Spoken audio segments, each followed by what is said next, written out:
বন্ধুরা, এটা আমি কি বানিয়েছি বলো তো? চলো দেখি আমি এটা কি বানিয়েছি, কিভাবে বানিয়েছি, কি কি উপকরণ দিয়ে বানিয়েছি।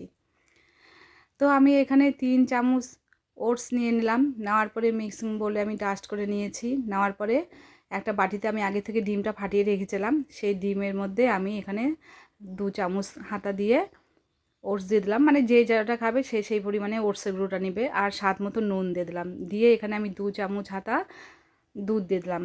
এটা জল দিয়েও গোলানো যায়, তো আমি দুধ দিয়েই গোলাই। তো ভালো করে আমি ওটসের সঙ্গে ডিমটাকে ভালো করে ফেটিয়ে নিচ্ছি। নেওয়ার পরে এখানে পেঁয়াজ কুচি আর লঙ্কা কুচি আমি দিয়ে দিলাম। দেওয়ার পরে আবার ভালো করে মিশিয়ে নিলাম। নেওয়ার পরে এদিকে গ্যাসের উপরে তাওয়া বসানো ছিল, তাওয়াটাও গরম হয়ে গেছে। আমি এখন তেল দিয়ে দিলাম। এটা সাদা তেল, সরষের তেল বা বাটার সব কিছু দিয়েই করা যায়। তারপরে আমি এই ওটস গোলাটা দিয়ে দিলাম এর মধ্যে। দেওয়ার পরে কিছুক্ষণ একদম নেভা নেভা আছে, এটা কিন্তু ভাজতে হবে। তারপরে আমি উল্টিয়ে দিলাম। তারপরে আমার এই পিসটা ভালো করে ভাজা হয়ে গেছে, ওই পিসটা ভালো করে ভাজা করে নিলাম। নেওয়ার পরে এবার আমি মাঝখানে কেটে নিলাম। একটু বড় সাইজ করেছি তো, তাই একটু হাফ মাকে দেবো, হাফ আমি খাবো। তো আমার ভাজা হয়ে গেছে। তো বন্ধুরা, আমার এই রান্নাগুলো কেমন লাগে তোমরা অবশ্যই কমেন্ট করে জানাবে।